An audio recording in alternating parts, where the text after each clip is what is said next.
Police হত্যা করলে 10,000 আর ছাত্রলীগ কর্মী মারলে 5,000 এমন চুক্তিতে রাজধানী থেকে ভাড়া করা হয় শত শত পথশিশু।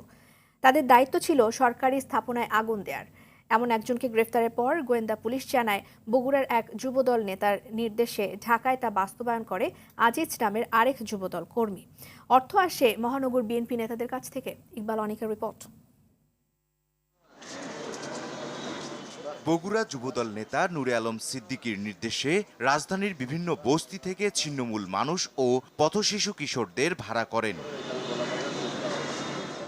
টার্গেট দেয়া হয় পুলিশ ও ছাত্রলীগ কর্মীদের বেছে বেছে হামলা করার। গোয়েন্দারা জানান, পুলিশ মারলে 10,000 আর ছাত্রলীগ কর্মী হত্যা করলে 5,000 টাকা দেয়ার কথা বলা হয়। সরকারি স্থাপনায় হামলার জন্য ছিল সমপরিমাণ অর্থ। নূর আলম সিদ্দিকী পেটনকে বলছি।